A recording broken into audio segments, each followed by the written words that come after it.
Welcome back to the Win with Dice podcast, a podcast featuring members of the Win with Dice team. I'm Calvin, and I'm joined here by Ramon.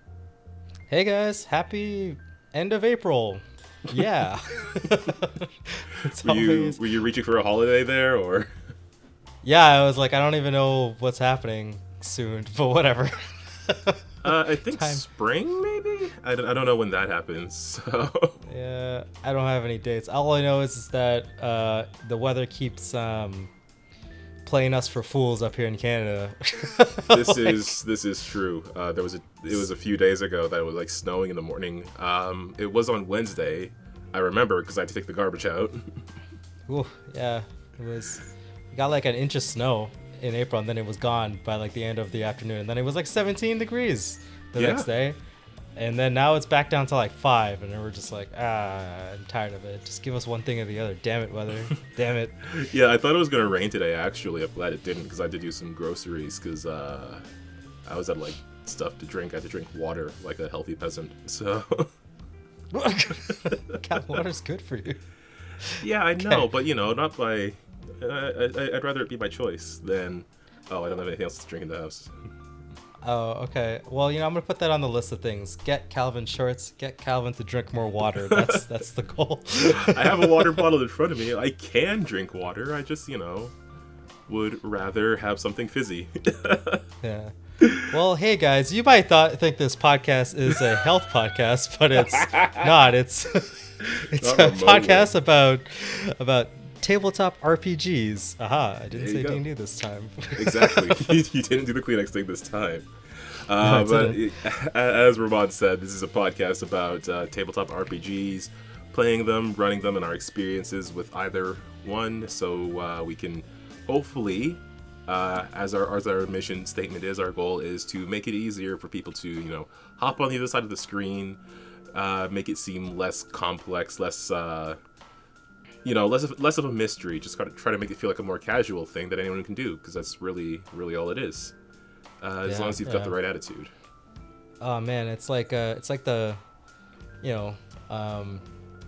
making more DMs is how the hobby grows, right? So if this podcast gives you the confidence to take on that role for your group and DM for a couple other people and get them to DM, and then it just goes from there, man.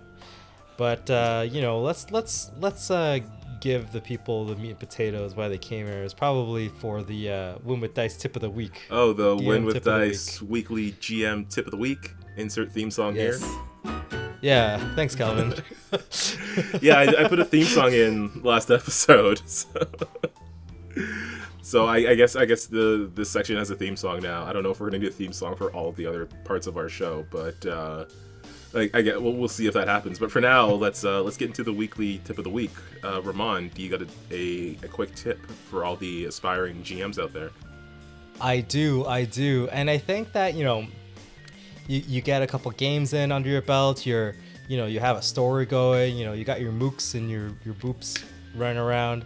And but you find yourself that your players may be lacking in the combat area. So you should really try and take a look at like your environment. I think that choosing your monsters and choosing like their attacks and spells and combinations, stuff like that is very important. But also taking into consideration of the encounters, the battlefield layout. Putting cover, putting high points and low points, putting line of sight blocking stuff. I mean, I play Warhammer and Warhammer 40k, so the idea of setting up a battlefield and stuff like that, it's always kind of in my mind. And I think that if you keep you've killed 100 orcs or something like that by now as a player, right? What really is interesting is how the battlefield is laid out, the different interactions. It also could be a mood setting thing too as well, right? Being fighting in a marsh is very different from fighting on a snowy peak, right? There's you can have environmental effects like pitfalls and slippery areas or terrain that will slow the advance of the players, or your players can take advantage of high ground or anything like that. just don't forget about this terrain, because like it's a big part of, at least for combat tabletop RPGs, like terrain. It's like the next layer of the DMing or the encounter design cake. Yeah, don't forget about that. It's practically the base layer. Yeah, even something as simple as like a choke point, like a bridge or something like that, that separates two locations from each other, where maybe you only have like one or two ways to get across if you want to get your melee fighters in who are the most effective. But what can your ranged characters do, or like anyone who has like some sort of ranged ability, whether that's just arrows or magic or bullets or missiles or whatever game you're playing in, that can quickly shift up how the players approach the problem, because they have to consider where they position each other, and it'll also change up how you as a GM will approach the problem, because again, your characters, these enemies, they also will want to win the fight, so they are also going to strategize as best they can when it comes to situations where they know that the players are going to come from one direction, so they might be more prepared for that, or they might have a plan in place if someone shows up unannounced. Especially if you're like coming off the cuff and you're just like, I guess this encounter's here now. You have nothing. Just throw a couple boulders or trees and bushes, just something where people can take cover, some people can hide behind. Put a little ridge here or there, just like, really kind of make the encounters feel like there's a it's like a little bit more of just like a puzzle instead of it just being like a knockout fight, right? Like you're not like boxers in a ring. It's like you're fighting like in like a forest or something like that. It's just more complex. Complexity is the key. But yeah, that's my GM weekly tip of the week. Yeah. The weekly GM tip of the week is the name of the section of the show. The Win with Dice weekly GM tip of the week. It's slowly getting more and more complicated as the show goes on. The Win with Dice super mega awesome GM tip of the week. That's what we're going to call it. Yeah, but at some point in the future, when we get to our 80th episode, the first 15 minutes of the episode will just be us naming the tip of the week section. Yeah. Be a little fun. You look forward to that, people. Yeah. I mean, we're partway there. We're halfway there. This is episode 41, if you can believe it. I can't. That number's way too high. But I'm glad and I'm happy, and let's get into it. Calvin, what are we doing today? Okay, yeah, let's get into the main thing we wanted to talk about. So this week on the channel, people who have followed us who may have noticed, and if you got your notification bell on, you sure would have noticed. If you don't, well then, why don't you subscribe and hit that bell? You may have noticed we put up a Lancer character creation video, which sort of ties back to a series we had started a while ago. What did we used to call it before? It was the level up at some point. It was something else. But the title ended up being Getting Into Character. And it was just like a series of videos about character creation. And we had produced a couple of them before that were focused on Pathfinder and Mutants and Masterminds. But because Lancer's gotten very popular in our circle, and I know a lot of people are into it, and I know Ramon is for sure into it. I'm so into it. I'm addicted. I'm pretty sure. I think about it every day of my life. It's horrible. Well, that is brilliant to me. But so yeah, we recorded this episode and we just put it out there a few days ago. At time of episode release, it will have been out less than a week, maybe a few days ago. But if you go to the channel, you'll be able to see it. It's just us using the CompCon website. Which is a site where you can build Lancer characters. They also have some compendium info there, if I recall correctly. Yep. You can use that site to build a Lancer character, and Ramon just sort of takes me through the process of doing so. As well, we stop to talk and discuss different rules things that we go over to try and make it clear what we're talking about when we mention certain things. That'll hopefully be useful to you as players or GMs or anything like that. Of course, if you check out that video, which we'll link it below. If you check out that video, it'll have different timestamps on like which step each section covers, as well as what we talk about in that section. And the feel of it is more like instead of instructional, it's more like what you and your players would actually do when you sit down and play Lancer for the first time. So, as a GM, you'd read the rulebook. So, like, Calvin at that point, I don't think has made one character or two characters before. So, we're just going through the steps, talking about what stuff means. Like, maybe you have an inkling of like what your player wants to do. So, that's kind of like the vibe that we have for that one. So, it's like the vibe of this podcast. Everything's pretty low key. Like, basically, yeah, that's not far off. It is very much an approach of. Less so just stopping and explaining each word, although we kind of do that in a way, but more just literally having a conversation about, I want to make a character like this. Okay, let's start making the character with this thing, which is very similar to how we did our Mutants and Masterminds episode. So you can check those out. They're pretty great. But we wanted to continue discussing Lancer, but this time from the perspective of the GM. Is GM the term that's used in Lancer for the person running the game? I don't know if this is like a special word. No, I think it's GM. I think that's like the word you use for all of them. Like, I mean, most of them. Yeah, it's because I know Fallout had Overseer, and some things have like narrator. I don't know if Lancer had like its own special term for the thing that is in I'm most pretty sure they RPGs. reference. Yeah, I'm pretty sure they reference as the GM because it's the GM section or the GM stuff that you can use. Yeah. So it's Game Master. Okay. Yeah, I don't know. I was just wondering about that. So I don't know. Maybe there should be one. Maybe we'll come up with one before the end of this episode. But so what we wanted to do was to sort of, I guess, discuss GMing Lancer, as it were. I did want to focus on mostly encounter design, because I think that's an interesting topic, but I guess we can maybe start from the beginning of like a bit of how does your narrative design affected by playing in a Lancer setting? Like, how do you go about creating the adventures when you are in this setting instead, as opposed to like a fantasy setting or a sci-fi? Well, this is sort of a sci-fi setting, but like, science fiction, magic kind of sci-fi, or any other sort of setting. So I'm just wondering, like, what your approach is to creating these stories and these missions when you're in the overall Lancer setting, which I know you're very familiar with. I mean, it was hard at the beginning because it's like you're jumping into something completely new, right? And I wanted to kind of like soak up all of the lore and like all of the information that's in the book and about the future it's set in, and then all of the the players and what their moves are, and like the motions of the world, or like the I guess the galaxy or whatever, the universe. It's honestly it's I mean, it's just like a sci-fi setting, so you could rip anything. Like you could rip like Halo. You can make Halo in Lancer, right? But like, which is pretty cool. I think it's pretty awesome.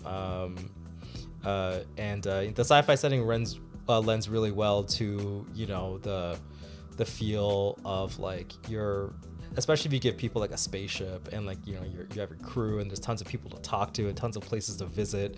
Like you get to make up whole planets. Some can be like standard planets, like a regular Earth-like planet. Some could be like a gas giant, or like, I don't know, some place with floating islands or something like that, right? Like you can really do whatever you want with Lancer, and I really like it for that. And like there's so much like fun. A lot of times too, they put the lore like as like information for you, or like here's a timeline from like the collapse of the human race, and when they rebuild, this is when all these organizations did stuff. But also like in the mech descriptions themselves, and even like the weaponry descriptions, there's all these little bits of lore like in their like flavor text section, which I love. Like honestly, sometimes I like pour through just like an SSC mech, which is like the Cadillac of mech designs, if you're familiar with Lancer, and it's like a really high end. well, go give it a read, Calvin. Some of them are really cool because they reference like events in that company's past and like why this mech was made and like some technology behind it. Sometimes they reference like events where like in like the NPC book where like they explain like what different types of mechs are, and they give you like a little blurb about like a certain battle this was effective on. and it's sometimes they have like first person in like quotes from people, and it's like that'd be really cool to be like maybe you met this person, or like you can reference that in your game, just like like anything. Like I like that Lancer's narrative is so rich with just so much stuff that you could really just grab something and turn it into like a whole campaign if you really wanted to. Okay, interesting. Yeah. You did mention like different settings with regards to different environments and such. I was wondering if like how you approach that differently with this versus the like the area you created with our Pathfinder game, the Path of Inion, which was sort of like this exploration thing. Like if there was any difference between your approach of creating that space versus sort of like creating any I mean, recently in our stream, our Win with Dice Lancer stream, which you should check out, listeners, recently in our stream we went through sort of like a snowy environment and then to like an underground facility. So I was wondering, like, what, if anything, is there a difference in your approach between like, here's an open fantasy space, here's a underground lab in a snowy mountain area? Like, is there a difference in approach for making that when it comes to Lancer versus other games? Yeah, like I'm always trying to, because Lancer, at least for the stream, which I'm GMing for, it's like I want to have the feel of you guys are going to different places and doing different things. So like you guys are planet hopping. Every planet or every mission you've gone on has been a different environment, right? So we started off like basically fighting in space, right? And in 0G, and then you guys fought in like a close quarters facility, and then now, which I'm gonna send out the by the time this comes out, I'm gonna send out the sit rep so you guys can like know what's going on for the next mission. But it's gonna be like an ocean planet where there's like there's barely any landmass, just a bunch of islands and just mostly just water, right? Like what does that even mean? Right?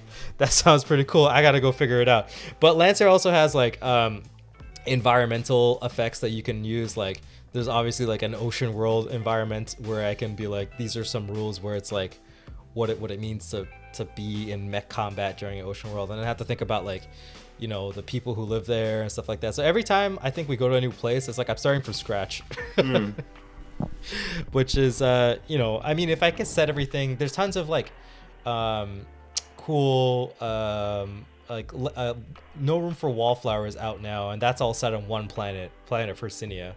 And there's also fan-made like a home-brewed settings where they take place on one planet, like Field Guide to Soldan. Soldan is like a one planet that has like a crazy amount of like deserts and mountains and like culture and like history and their own thing going on. So you could have your game set on one planet, one space station, whatever, but like for the feel I'm trying to kind of replicate from our Neon campaign is going to a bunch of different places and doing a bunch of different things,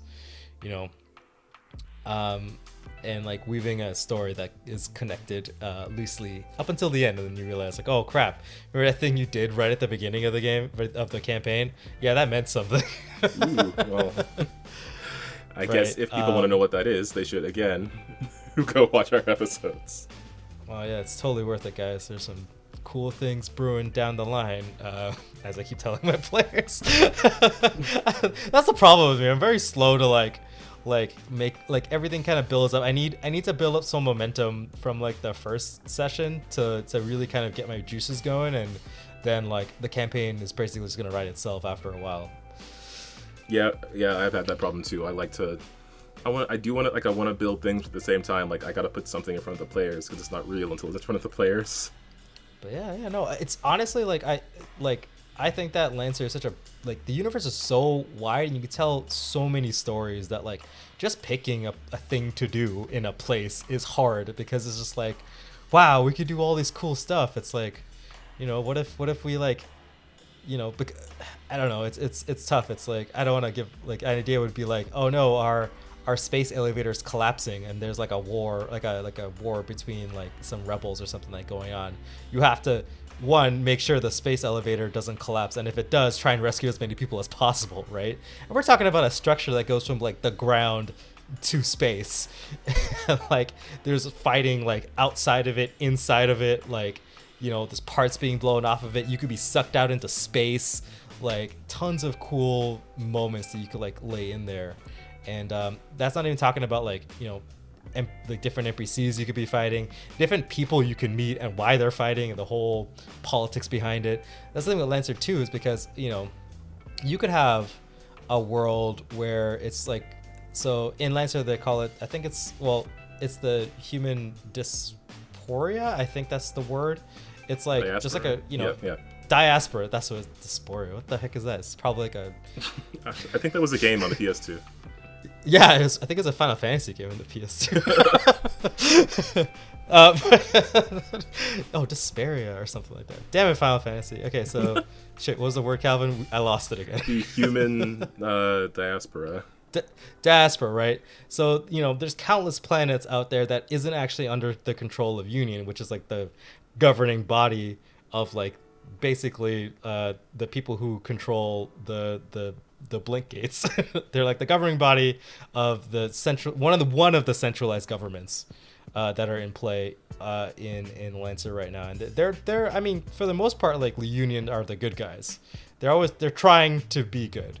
But you know, there's tons of other corporations, like corporo states, which are like basically not even like mega corporations. They're like giga brain Chad corporations that's spanning like multiple star systems, multiple industries. Like it doesn't matter what planet you go on, like you can be able to buy this item. That's how big they are, or like whatever they manufacture. Like they're the companies that, you know, or the forces that basically make your mechs, where the mech licenses are. So those are really big corporations. Then there's like the Karaki's barony, where it's just like they actually were after the collapse of Union, before Union was created, after the collapse of Earth, they were actually the first human spacefaring civilization to re-emerge. So, you know, they have their own things where it's like, well, Union took a while to get up here. We were actually working, we're trying to be separate, except like a bunch of stuff happened and Union got the upper hand. But they're actually like, they're basically frenemies, right? Like, because there's another one called Harrison Armory, where Harrison Armory was basically made up from the party of the old Union, when they were a little bit more space Roman, a little bit more, you know, into like the whole we show up and conquer business. But they you know, they oppose Karakis, and Karakis opposes them, but they also oppose Union. So we have this weird Mexican standoff where nobody wants to have open war because it would be catastrophic. But, you know, people are still playing off of each other in minor battles, like throughout the whole galaxy, right? So, you know, just because like there's a rebellion going on the planet, it doesn't mean like strings aren't being pulled from like, you know, light years away, right? Right. So, and that's why it's like, man, Lancer is so, it's like such a beautiful narrative where it's just like, what you're doing is important and definitely like can change the course of history, but also that like things are just way bigger than you, and the forces that you're going up against are just like ridiculous sometimes, and I love it. Right. Yeah. Sorry, I went off. A bit, but no, like that. Thinking about it, folks. That's honestly like 50% of the purpose of these episodes is for me to be like, let me take a week off. I was like, oh god, I'm coming up with too many shop names. Gotta get Ramon to talk about Lancer. Yeah, I was up late last night. Let's do a Lancer episode. But I mean, like it does show how deep and dense the narrative that's been created for this system is, or the setting is, rather, I should say. Yeah. Like there's plenty of open spaces, like these different groups. They're again not going to go into open conflict, but there's plenty of room there to have smaller conflicts, like a small group of like 4 or 5 people who just happen to be a party of Lancer pilots that you can go and have a single adventure with. Like there's plenty of space for that, just even with that single conflict alone. And hell, you could just throw all that crap out and then just you could be playing the storyline of Gundam Wing or something. Like, because, you know, also that's also pretty cool. You could just play whatever sci-fi movie or story or book or whatever you want with the Lancer rules, because, you know, giant robots are cool, man. Like Yeah, so good. That is, that is I don't know. This feels like a bit of a tangent for me, but that does sort of tie back into what I do like about Lancers, the freedom of it, particularly when it comes to making characters. It's got sort of, for me, from the systems I've made characters in, Lancer has sort of the best parts of like the point buy systems, where you have like the ultimate freedom to make largely whatever you want, but it also has the like, here are some things that have some actual statistics that you would get from a more traditional RPG setting. So like, I have the ability to make like pretty much anything, but it does say, here's how much this thing costs, or here's how many spots you have for this sort of thing, and here's what it does, as opposed to me having to say, well, if I put this much points into it, then it'll do this, and I can describe it this way, like a bit more vague. Like I do like that in some systems, like especially like a superhero system. I do like that because you need that freedom to describe characters. You can do like whatever sort of superpower you can come up with. But I do also like the ability of knowing, like, if I want to put, like, if I've come from Pathfinder, Starfinder, or whatever, it's like, if I want to use some kind of special sword or something, then I know my character is capable of doing that. I just kind of like the idea of having, like, there's some solid stuff that I can put onto my character, but I have the freedom to pick whichever solid object I can put on, if that makes sense. Just looking at it purely mechanically. Yeah, exactly. Like, and honestly, like, even though you're like in Lancer, the rule of thumb is like anyone can do anything. It's just some people are just better at certain things, right? So you can always roll the dice, unless something's a little bit ridiculous. But I mean, you're the hero, right? So there's always like, if you roll that 20 plus, dog, like, you did it. Like, right. I can't argue with you, right? You know, I love the fact that, like, yeah, so maybe you're a mech pilot that's focusing on like brawling and melee with mechs, but you know, there's nothing stopping you from putting that sniper rifle on your mech and still be fairly effective. I mean, you might not have all of the accuracy of like a honed sniper mech pilot, should say, right? But it's still like effective enough that you're able to, it's still effective enough for you to be useful to the party, or, you know, for you to you know, or like anybody who's like a artillery like, yeah, go pick up that that big mech sword and go slap somebody. You can still do it. Nothing can ever stop you from doing it, right? It's just that some people or some builds or some choices will just be better. But again, everybody's like, shoot the gun, slap the sword, but like, you could also use in Lancer, there's like systems you could put in for tech attacks, right? So it's like you invade another person's with electronic warfare. I like that the option is that everybody can do it. Like any NPC, any pilot, they can always invade somebody, and always electronic warfare is always access to everybody, which I think is pretty cool. Yeah, I don't know. It's man, I don't know. I don't know why, but like, I'm glad. Like, I didn't know I needed a Lancer in my life. It does seem very much up your alley. Man, something awesome. Something else I wanted to ask about was sort of challenging players, either through encounters or narrative play. I did want to get into like the difference between encounters, like designing encounters, and then like narrative play, as in like different character NPCs that might come up. But I just wanted to ask, like, in general, like high level, does approaching like challenging players, is that different in Lancer versus other RPGs you've played before? Like, do you have to think differently when you're putting players against a mech, or is that just similar to putting them against like a hobgoblin? It's just, you know, taller and made of metal. I mean, I think that because everybody in Lancer, there's so many options of how to dispatch a mech, or like dispatch anything in combat. It's like it's almost like I think it's harder because, you know, okay. like a little bit anyway. It's like I personally want to give players challenging combats, but I also know that, like, if I make a scenario and like the party members are like, all of their E-defense or something like that, their electronic defense is so low that if I put a bunch of hackers against them, they might just all blow up because of just like they overheat their fusion core or something like that, right?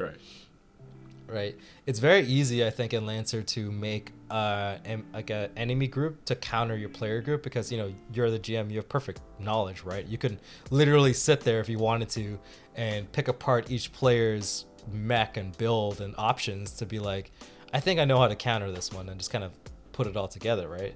But like honestly, like that's not what I want. I want to just be like, I think I want to take this thing, and maybe these group of enemies, they're like, oh, these guys are Ronin samurai, so now they all pilot melee mechs and they're gonna be all cool with their swords. But like, but is that not the case for like every game? Like in any game, well, the players are good at this, but this particular defense is low. They're good at doing damage in this way, but if someone gets close to them, then they're gonna be screwed. So like, is that yeah. But it's always like there's always the option to do something else. It's like it's hard. It's sorry, I should say like sometimes if I'm not paying attention, the encounter will be too easy for the players, and other times I might make it too hard. I find that Lancer is like a little bit more volatile than other systems because typically it's like, you know, the damage output and options for fantasy sword and board are always pretty standard, right? Like if we think about the Lost Minds of Tim Delver, right? Our group, like we know that like Tim actually knows that if you take out Cavo, like the amount of damage dice we put out is like basically cut in half, right? Yeah. And like, you know, but that's not the case in Lancer. Like even if I stop Magenta Orangutan from shooting his big gun and taking out one dude, it's like everybody's capable of taking out a dude, like right? So but then it's like, you know, like everybody in Lancer is also capable of short-circuiting a dude with technical stuff, or just grappling a dude to stop them from moving. And it's like, or like everybody in Lancer is able to boost an overdrive and just kind of get across the map if it's like a escort mission, or like a, you know, a mission for you to evacuate or something like that. Like that's the thing. It's like because Lancers, they're so like every player, there's so much options for every player, even though they've funneled themselves into kind of like an archetype or a build or like choices, right? There's just so much to take in that it's like hard to find the right line to be like, this is an appropriate combat, right? Or this is a challenging combat. At least that's for me. Sometimes I think I make things overly hard, and I can't really rely on like, you know, my senses yet. I guess I haven't had enough time DMing to really kind of know when things are a little bit too hard.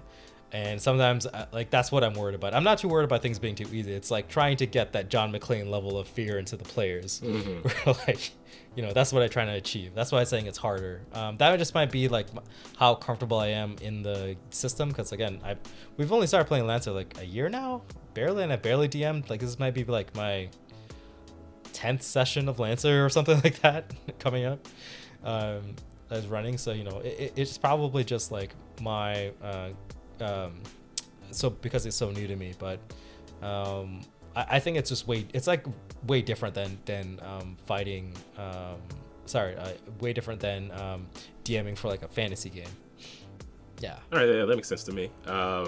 Just I guess the players are a bit less predictable in this situation. How does that affect your encounter design? Because just thinking back to the weekly GM tip of the week that you mentioned earlier, you did mention sort of like changing up the environment and layout to make combat a bit more interesting, making it a bit more dynamic. Definitely felt a lot of that in the combat encounters that we had in our last stream, for sure. Especially like because we were in this underground facility, so it was a lot of tight tunnels, tight rooms, and then at the end of it we go up to the roof of the facility, and then we're dealing with more open spaces and large drops and ledges right next to us. So I'm wondering like how with being aware of how volatile the players can be in any given situation, like how does that affect your specifically designed for combat encounters?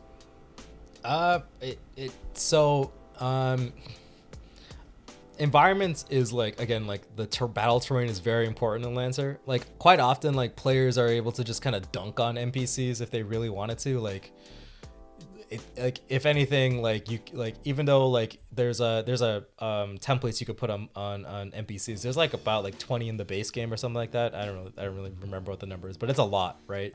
But there's a template called Ultra, which essentially is like the boss template, like the big bag template, and it gives that thing extra HP, tons of abilities to kind of shrug stuff off, tons of extra gubbins to do stuff. But even though you slap on that big boss template, like the players can just destroy that thing if that thing doesn't have any defenses or any enemies, right? It's like the amount of damage like the players can do is like so high, and the amount of crippling crap you could do to NPCs is so high, and so bad that like you also have to like, you can't just have like an open wasteland. It's not like Dragon Ball Z where it's just like a big old wasteland. They were just like punching each other and flying around and shit. Like you need to have like, these engagements are tactical in nature, right? Like you're usually going up against like military personnel, like, you know, warriors. It's like people with like training. So if they're fighting somebody in like for like an encounter, it's like, I would think that like, you know, terrain and combat and all that stuff is very important, right? So man, it's like so important that like fighting like being a melee NPC in like a tight like corridor, like in fighting inside of a city, being able to get that line of sight blocking terrain, and you know, with all that ability to move, like it's very different from fighting somebody in an open field where they could just shoot you down, right? Or like the difference of like, well, you know, my mech now has like arcing or something, like the NPCs, so like I know that if I put like a place where the PCs are going to go and probably try and take some cover, I can still shoot at them, right? And like it also gives the players like, but then, you know, also on the flip side, it's like, well, you know, I'm built as a counter's a little strong, but I need to give my players an option, a defensive option, or like a way where they can get some sort of advantage or something like that, right? It's like, and honestly, like I think that even in Lancer, like even using the same set of NPCs in different areas can change with the battle so drastically. Because then, you know, even if you have a team of like, there's a bunch of different types of NPCs. There's like artillery, striker, defender. If you have one of each of those classes, and you know, and you stick them in different environments and different locations, every fight's gonna be different, and every fight's gonna feel different, and your players are just gonna be like, you know, and that's the thing I like to do too. I like to build bad guy groups. So it's like, if I, you know, like, you know, when you can see on the stream, it's like the vector bosses, those pirates, they had a very different feel from the Blue Horizon the military guys. research, right, you know, the fire guys, they were exactly right, like they were like the Blue Horizon guys they do a lot of burn, do a lot of energy damage, they're really slow, but it doesn't matter because the whole point, they're supposed to be a wall, right? You're supposed to come to them, literal firewall, right? Literally a firewall, right? It's like you were supposed to come to them and deal with them. They don't need to go after you. While, you know, for the pirates, like the idea of it, like they're like really fast, they hit really hard, but they're really flimsy, right? So, you know, but if you're able to land a hit, like they crumple.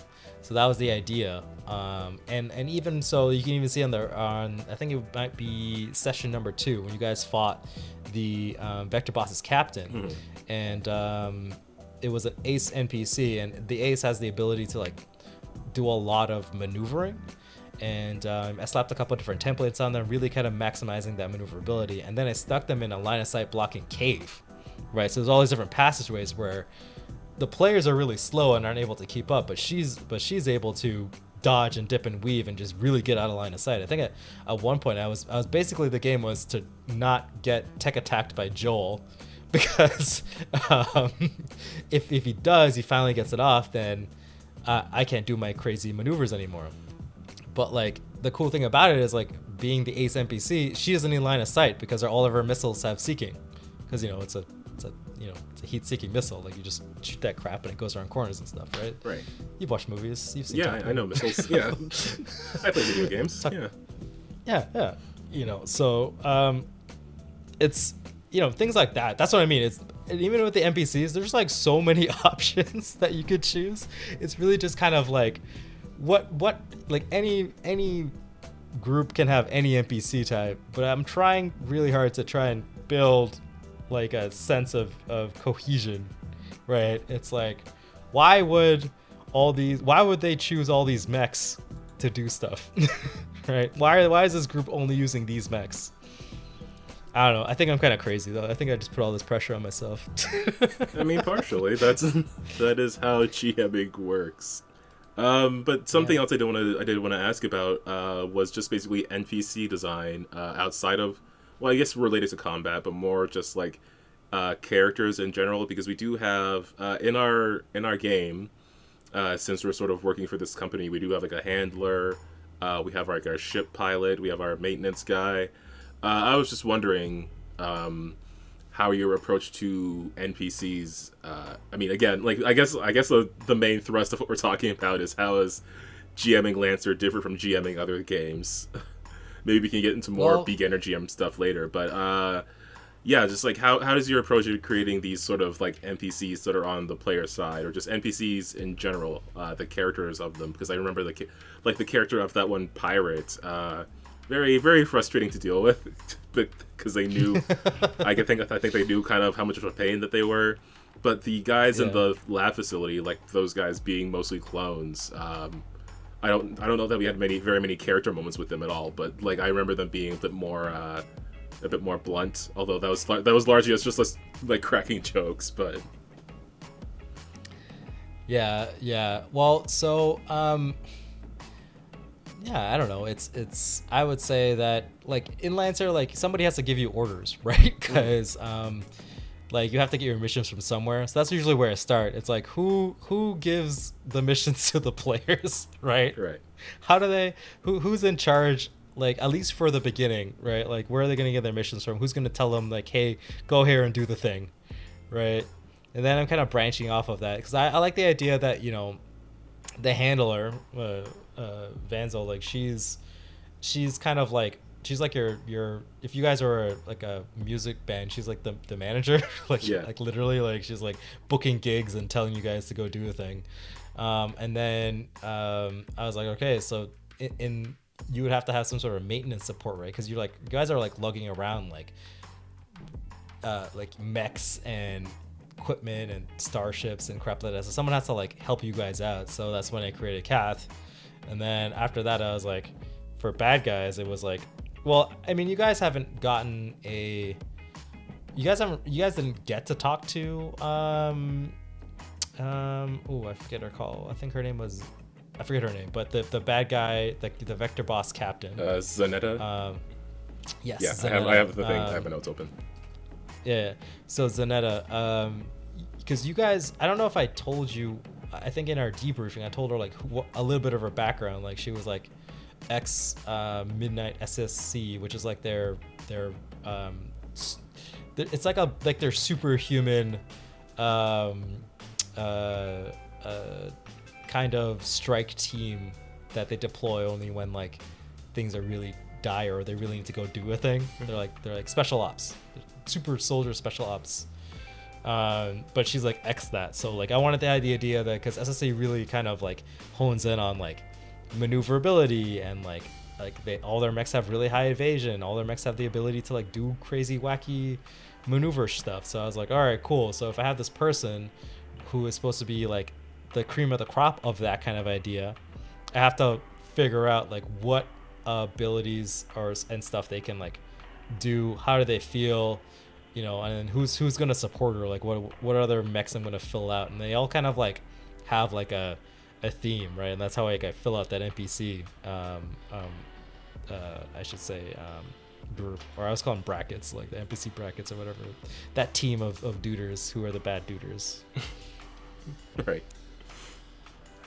So how does that affect like narrative play? I'm just thinking about like that one, I think it was our third episode, where the end of it was largely us sort of trying to navigate this base, using more narrative challenges than physical combat challenges. What goes into that sort of thing? Because that's the cool thing about Lancer too. Like narrative encounters are basically just kind of like a skill challenge, right? So it's like you're using you and the players are kind of improving their characters doing the thing to get the solution to the problem, right? And I don't know if I have like too much advice for that one, but it's like you kind of want to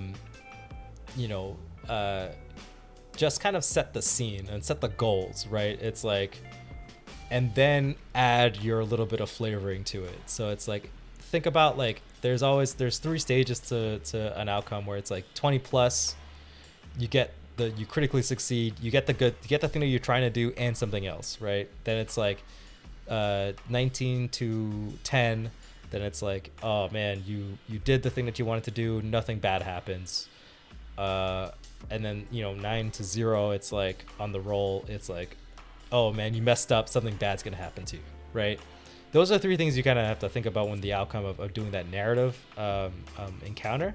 And I usually try and jot some notes down of like, okay, so the players can do whatever they want to kind of resolve the situation, but I'm going to figure out what the good outcomes are going to be and give them, and what the bad outcomes are going to be. And then that should be good enough for me to kind of on the cuff improv like what the response is, right? Because it's like, for that one, I took a little bit, took the step further because, I don't know, I wanted to, and I built out a whole list of things that everyone can choose from when they have a good or a bad thing, right? So it's like, if you did really well on one thing, then the next player gets to have like a bonus to it because you're able to, whatever your good luck is or your smart thinking leads to kind of push the momentum forward and help out another player. But also there's like all the bad stuff is like, well, you can choose to get your mech get damaged, you could get damaged, you can get loss of repairs or whatever, like your mech gets worn down or whatever, or you lose some item or something like that. You could choose for that for the bad result. But yeah, no, I think it's just like, think of like a good result and a bad result of any situation you're kind of thinking of, and you should be good to go, or consequence or whatever. Sorry. Right, just being aware of potential consequences. And that is a good point to say that you just have those prepared, because it's a good thing to prepare that sort of thing, prepare those sort of outcomes, just so you're not sort of like flying by the seat of your pants when you're running. I mean, that is fun to be. That's a fun position to be in. Definitely one I was in very recently with one of my Pathfinder games. But I do like just having certain things ready so that you can adapt those to the situation rather than like that panic of not knowing what to do. As fun as that is, it's not very healthy for me personally. Right. Calvin, the anxiety's creeping up on me. What do I do? So it's honestly, like, it's mostly just jot notes. You don't have to like polish it off to be like exactly. But I kind of like having the language in there too, because it's like, I had a really fun for me just kind of typing it out like, oh, amazing, you did it. Yeah, you did the thing that you're trying to do, and you get one of the below, right? I get to like have that and say it every single time. I think that's really fun. I think I'm going to continue that going forward. But yeah, you could do fun things like that, or like, oh no, you made a terrible mistake. You lose something, and then choose a bad thing that happens to you. That's like kind of like the fun part of it. But I do like those narrative sections. I was really hard on you guys because, again, I didn't really think about it too hard. I did it like last minute. Yeah, but I mean, turns out, again, you were talking about like how to balance things. I'm sorry, you were saying. Yeah. No, you're right. Yeah, it's like I just wasn't familiar with it. It was the first time I did a narrative kind of encounter in Lancer, and everyone had fun with it, but it was just kind of brutal. This is true. You'll figure. Everyone, I think you just gotta do it, and you'll figure it out. Yeah, I mean, like at the end of the day, if everyone's having fun, then all you really need to worry about is just polish at that point. You've got the base idea functional and working.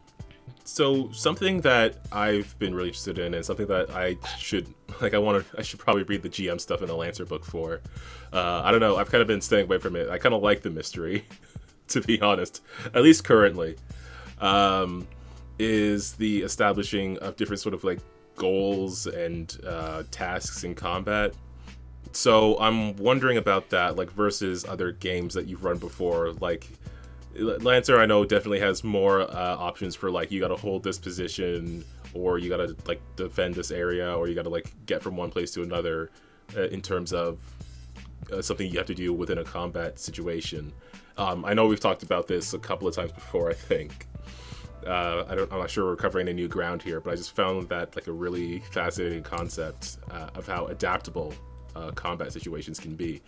So I guess sort of tying that into mentioning like how volatile players can be and how any player could potentially do some significant damage or have some significant damage done to them. How does that impact like putting in different goals inside of a combat encounter?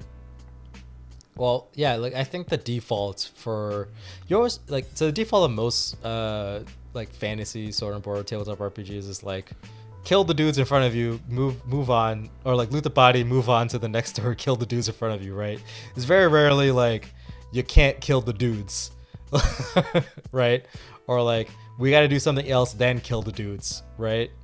But that's what I like about Lancer, where it's like you can kill as many dudes as you want.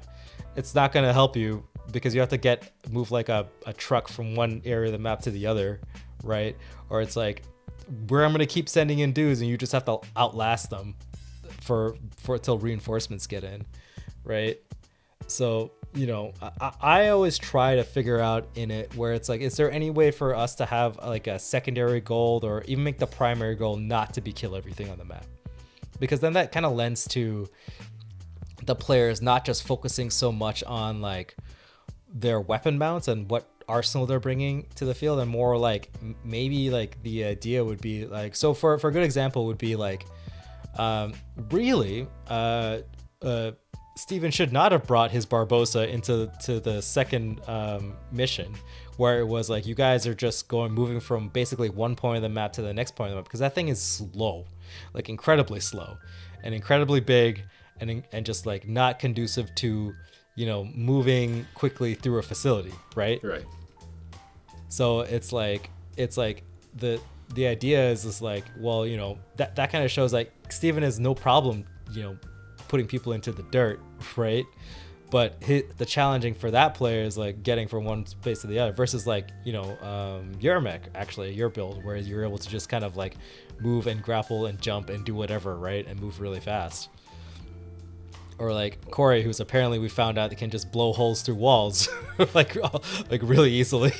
Yeah. Just make his own way, right? But the difference is like, let's say you had a mech, it really kind of highlights mechs that are like able to teleport or move really fast, or just have different abilities to kind of make enemies move around. Or like, what if your thing was just to hold out? Then like it really plays your strength to very defensive mechs, or mechs that are able to support each other and you know, keep everybody alive so the firepower doesn't go out, so you guys aren't overwhelmed or something like that, right? Like that's why I really like Lancer's scenarios. It's always always like, instead of it just being like kill a thing, I always trying to find like a secondary mission where it's like maybe you have to take out one specific enemy, or maybe you have to kill all the enemies in the map, but if any enemy gets to your spawn or something like that, or like spawn, but if you're trying to your one section of the map that you're trying to defend, then you lose, right? And the one thing with Lancer too is like you can fail forward, I think, and I think that's the difference between like Lancer and like, let's say Pathfinder, right? Let's say you guys get overrun and end up getting killed or something like that in Pathfinder, it's like, you know, well, there's new characters, but in Lancer, because you guys are like pilots in the mech, you guys can always choose to eject out, right, and live to fight another day, right? But I find that like it's just that like, or even if you guys all your mechs get blown up and you guys get captured, that's like another thing we get to play through. Or like maybe you guys have a little role playing thing where you guys have to escape, but now you're just out of mechs and you have to figure out how to complete the mission without it, or you know, that's why there's just tons of options, and I love it. And that's why I also take a long time, I think, to plan and put together missions and really try and figure out fun parts where it's not just like the same thing over and over again. There's always like some new thing that you guys have to do, or some new objective that you have to complete. Yeah. It's cool. It's hard. It's lots of work. I hope everybody enjoys it. I get really stressed out about it and sweaty. Yeah, no, I can definitely imagine. Like I don't know. I wouldn't want the stress of running something live. Glad you're willing to do it, which leaves my hands free for all the tech stuff. But Yeah, no, I'm always having fun whenever we get to play a Lancer session. It's probably one of the highlights of the channel right now. I know it's something a lot of people are into, and really something I want to talk more about, just sort of like to fill that niche. I know there are people out there doing that, so just if we could do our own part in our little corner of the internet, that'd be cool too. Yep. I just want to like highlight too that it's so like the Lancer community in general is like really supportive, and like there's so many people who like they're just fans of the game too, right? That are creating all this stuff for the game. So it's like Retrograde Minis makes Lancer making icons and tokens and stuff like that so awesome, right? That's like we basically exclusively use Retrograde Minis to make all of our tokens and stuff like that, basically. Right? And that's really awesome, and he's just doing it because Lancer's a cool game.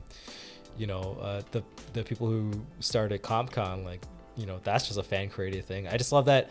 I think they're Massive Press. I think that's is it Massive or Massif? Because I was always pronouncing it Massif. Massive, probably Massive. Yeah, I'm bad with words, but they're like really supportive of the Lancer community, and they really love seeing people create and do all these things with their game. And I don't know, I just think that like it's such a nice experience playing the game and being involved. Well, that's actually another interesting topic, the community of the game, because like for me, I know like there's a pretty big Pathfinder community, and that's both like a good and bad thing in a way. Like it's easy to feel like a small cog in a big machine with a community that size. I can even like the D&D community alone is just crazy massive. So something like Lancer that has like it's sort of like a smaller niche community, and that you've already mentioned is such like a welcoming and pleasant community. Since I guess we're talking about differences in games, have you had that kind of interaction with the Pathfinder community? Because you've also mentioned like some homebrew stuff, which hopefully we'll be able to link below. I don't know if they have like their own sites or store pages or anything like that, but you've also mentioned that kind of thing. Like, did you really get into like a ton of homebrew stuff with Pathfinder? Because I only really like brushed by it in terms of like, does this have something I might be able to use? Less so about like, is this an interesting setting and is this an interesting community? Like that didn't really occur to me. Yeah, no. Well, honestly, my involvement with the Pathfinder 2 community is kind of, well, I should say it's not as I haven't involved so much. I mean, I've reached out like on the Facebook group or whatever, just kind of post stuff to be like, hey, what do you guys think about this crazy idea I had? Mm-hmm. And usually people misread it and be like, like, I think you mean this, and I'm like, oh, okay, never mind. But like obviously I love Pathfinder, and I've played Pathfinder for many years of my life, but it's just different. I think there's just like because it's so big, there's just like there's like an energy about Lancer that I like. There's like a momentum behind it. But I think that just like my Pathfinder community is just like my group of friends, because like before pandemic, like IRL, we used to like play all the time, right? So like that's like my community for Pathfinder. It's like a little bit more close to home, but because I guess not everybody plays Lancer in our gaming like sphere, I guess, right? It's like I get to interact with people and talk about stuff like outside of it, like outside of like my actual friend group, right? So although like I don't know, I haven't looked at any new like Pathfinder 2E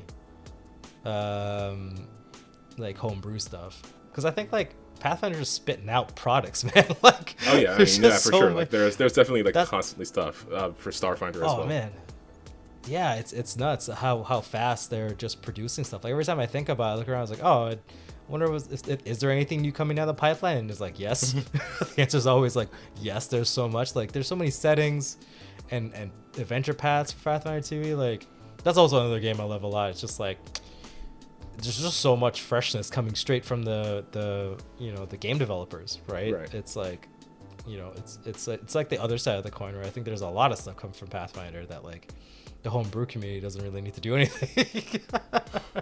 Right? But Also, I think most times we just make up our own crap anyway. Yeah, that's true. That is true. We all love to be in these homemade settings, but yeah, no, I never really thought of it much, the difference between like the community for like a smaller independent RPG versus a very large one. I mean, I guess still independently published, you know what I mean by indie. I just mean different scale of RPG. Different scale, yeah. A little bit more niche. The niche RPG.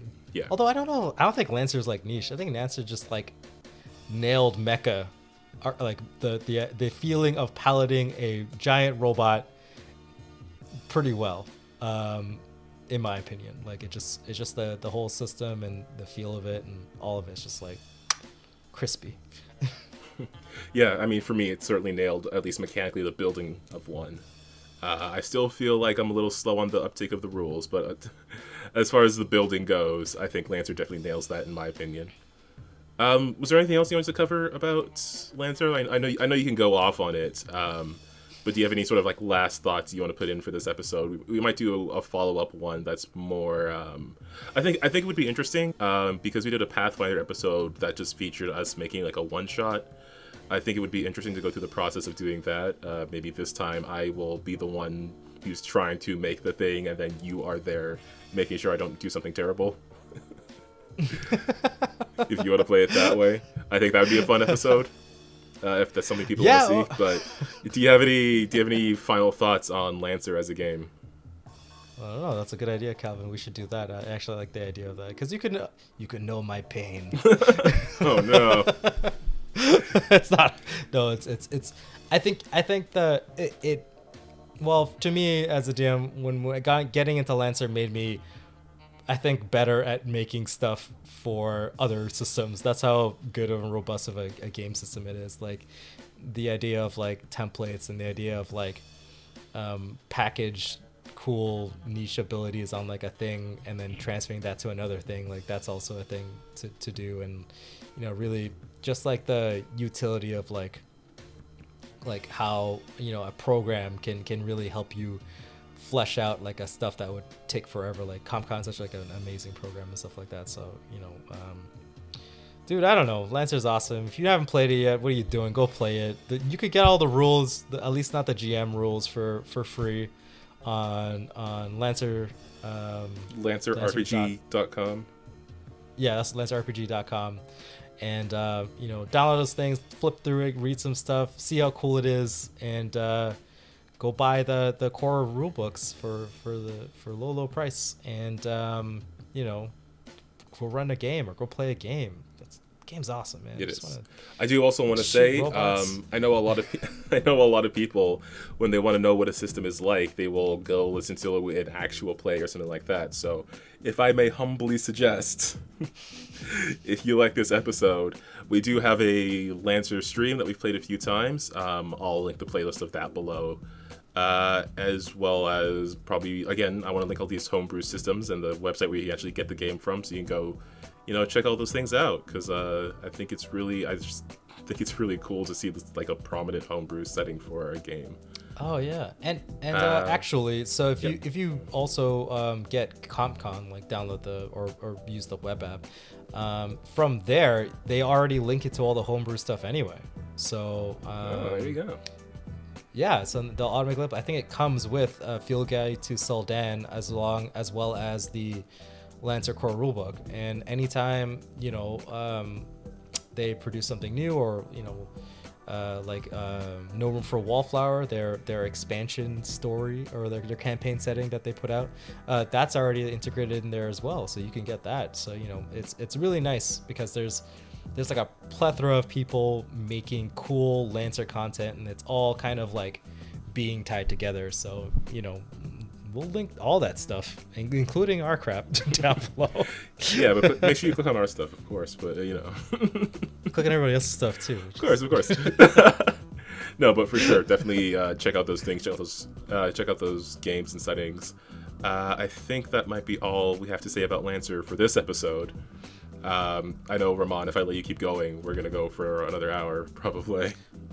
Bro, you haven't even talked about like NPC design and like why I choose them and crap like that. Like that's also pretty cool. That's But true. We should have covered that when we were doing encounter design. Maybe we'll cover that when I design an encounter. I'll take a look at the book and then come in and design an encounter. I'm gonna show you what it's like underneath the hood. Like, pop that thing open, and you're gonna be like, "Wow, look at all these gubbins." I mean, that is the intent of the podcast. So yeah, I will experience it firsthand. If any of you listeners out there are interested in seeing that, then make sure you hit that subscribe button on the channel. Ring that bell so you get a notification every time you upload an episode, every time you upload a video, or every time we go live, so you can go and check them out. If you want to see more of us, be sure to visit us on Twitter at winwithdice, as well as our website, winwithdice.ca.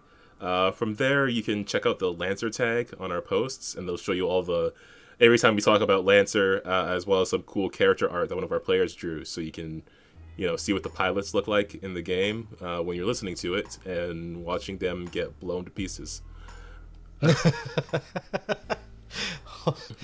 Hopefully not all the way into pieces, just a little bit. Yeah, just down to 2 HP. Don't worry about it. So yeah, that's you can go there and see more of our Lancer stuff. I for sure want to do this episode in the future. Sound off in the comments below if you want to see that, or if you want to see more kinds of Lancer content from us. As always, this podcast is supposed to be about making it easier for people to start GMing games. So if you have like a specific question or some specific thing that's holding you up from starting a game or running a game, why not just drop a comment about it below? We'll try to answer it as best we can and maybe throw it in an episode in the future. Yeah.